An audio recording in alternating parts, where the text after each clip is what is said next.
So this is a little game called True or Plot. If you are a true crime fan, this is also perfect for you.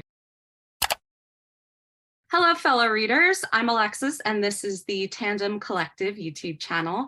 And in this video, we are going to continue our genre chat series with members of Team Tandem. And I'm very excited to have with us today Lex, Jenny, and Aurora from the team to talk about all things chilling, scary, and mysterious. So now we're going to play a little game. I'm excited. Yes. And I feel like, Jenny has already played one of my genre games before. So I feel like but this one's different. I'm even more excited though, because I've played one already. Yeah, that's what I mean. Okay. So wait, does Jenny have the upper hand? Is she cheating? I don't think so, despite it being a Alexis genre chat game vet. This one is very different. Not that I'm competitive at all. Yeah. We'll see. But Lex, I am going to beat you, so. Oh, okay, Alexis, it's on. Let's go. All right. So I'm going to share my screen. So this is a little game called True or Plot. So if you are a true crime fan, this is also perfect for you, because in this game, I'm going to give a one or two liner of a crime or a narrative, and these guys are going to have to guess whether this is a plot from a book, from a thriller, or if it is a true story, true crime. Oh my gosh, what happens if it's both? That would be a great twist. Yes. Okay, so let's start with our first one. So after two bodies are found covered with flowers, a group of bird watchers and a deep family rivalry leads investigators to the killer. What do we think? I think that's a plot. I'm gonna say plot. Yeah. Okay. I've read that synopsis, but also I was thinking it was a skeleton key, but it isn't, because Lex would have 100% recognized that. I think the bit that's throwing me off is the bird watchers. I'm like, yeah, two bodies found covered with flowers. Okay, that sure, yeah, that The group deep of bird family watchers. rivalry, I feel like that doesn't happen very often in real life. Like, that's a plot. But that's why I'm going like, oh, I don't know. Is she throwing us off and she's going like crazy Shakespeare? Yeah, She's not. I'm sure she's not. All right, so final answers, everyone. I'm gonna stick with Yeah. that. Yeah, I'm happy to go with the group on plot. Okay, all right, let's see. And Yeah. any ideas of what this book might be, or who the author is? Covered with flowers, a group of bird watchers. Pass. Okay, all right. So this is Hidden Depths by Anne Cleves. She's got such a huge body of work, and I believe it's Vera and Shetland are two of her series that have been adapted into TV shows. Yeah, and I think this episode is also one of the ones they made into, or this book, I should say, was made into a TV episode. So yeah, hopefully you're intrigued and you'll check out the book. Moving on to our next. A body drained of blood is found and turns out to be the wife of a comic book writer and the heir to a construction materials manufacturer.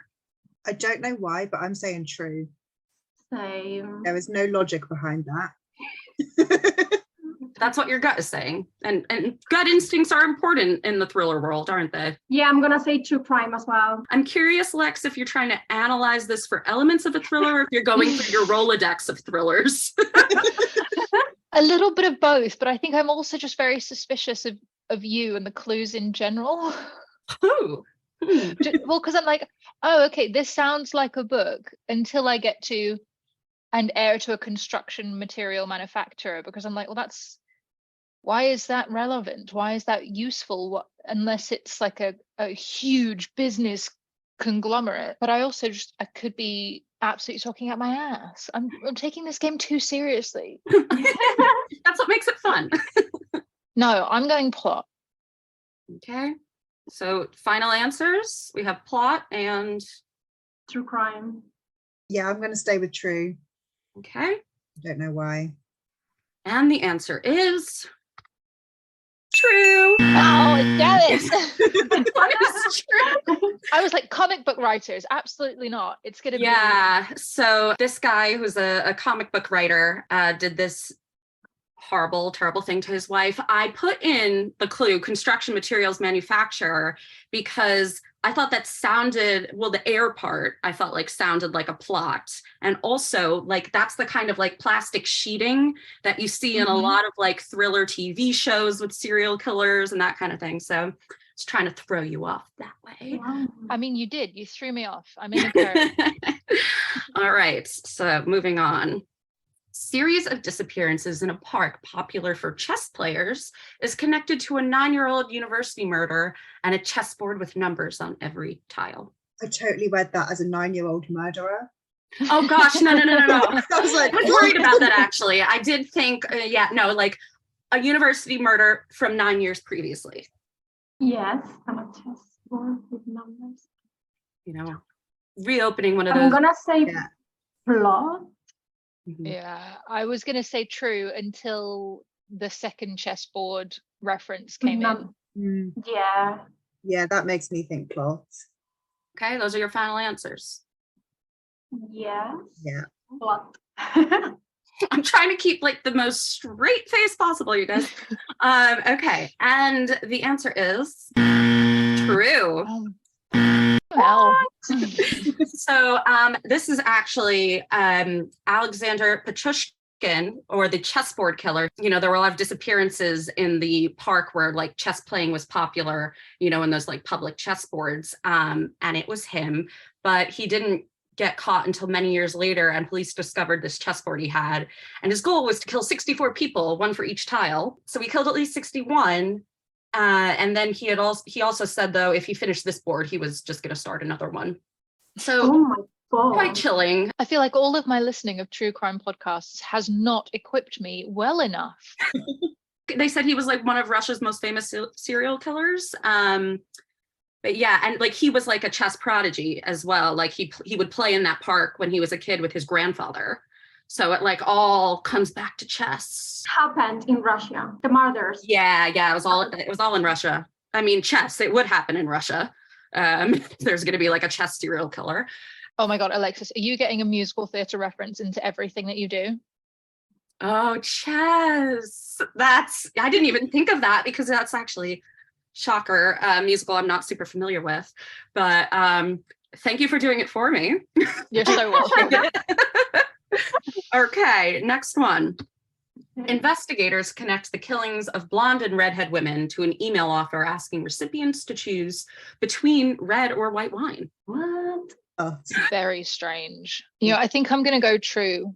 I feel like every sentence that Alexis gives us, my brain just goes, yeah, that was an episode of Criminal Minds, which is absolutely no help whatsoever right now. it sounds like, have you read the one? It sounds like it could be a part of a book like that where there's multiple characters. All right, final answers on this one. I'm gonna go for true crime as well. Yeah. I'm going to just Jenny? break the norm and say plot. Okay. And Jenny has it. Is Is it the one? Did she any get- idea of who the author is or what book it is? No. Okay. So this is actually The Preference by A.K. Alexander, A.K.A. Michelle Scott, a Team Tandem favorite. And I believe it's the second book in her Holly Jennings detective series. And also Shar just did an interview with Michelle, and I will link that in the description as well, where she talks about the Holly Jennings series that she's writing. But yeah, so this was a plot, ladies and gentlemen. We have 2 left, and this one is: a woman dies of arsenic poisoning, which is linked to a box of chocolates with the note, "With love to yourself and baby." Ooh, I'm gonna say true crime. I feel like I've read that. I don't know. I might be getting confused. Alexis, are you doing strictly books here, or are there films here too? No, it's just books. Just books. Okay.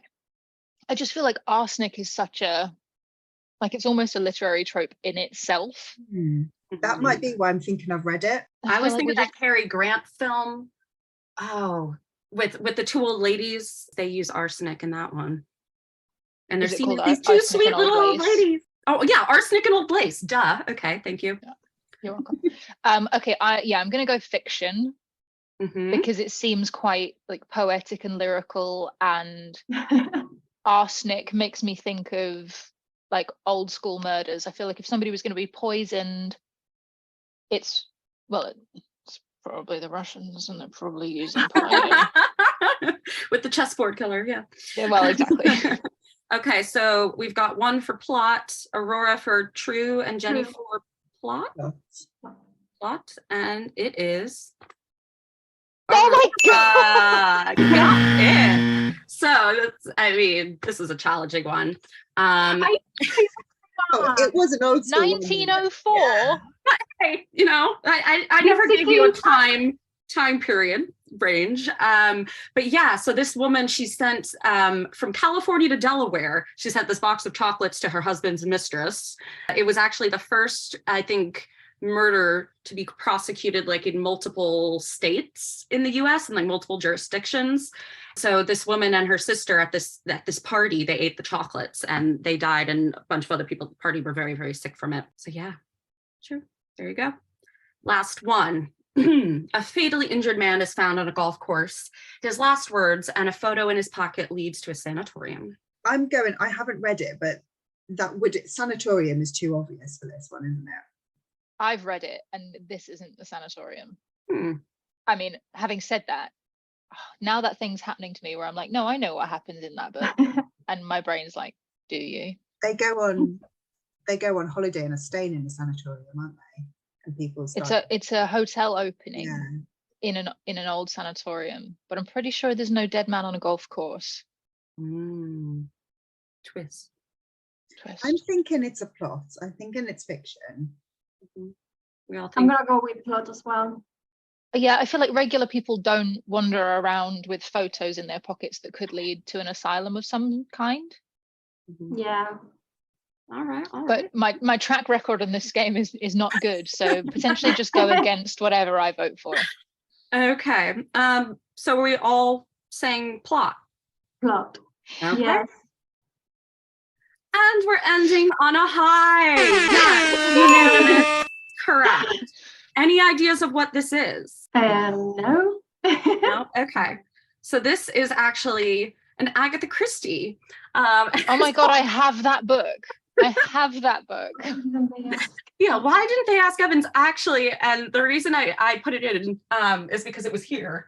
I got it at a secondhand bookshop, like on our tandem retreat, our holiday retreat, and I was like, what jumps out to me? What seems strange? Why didn't they ask Evans? I'm like, well, now I need to know why. So I haven't read it yet, but that is the premise. Why didn't they ask Evans? Right. Okay. So that concludes Truth or Plot. Thank you so much for playing. Yay. I'm so excited that I managed to fool you a little bit. Not gonna lie. And how did the romance team do well, or did they do as badly as us? So it was very different, actually. The game for the romance genre was actually, I gave them like a romance book sounding title, and they had 30 seconds to give me a plot. A pitch for it. Yeah. Great. Yeah, that sounds fun. Yeah. So different. I wouldn't have known what to think with any of these, and I really did my best to trick you. So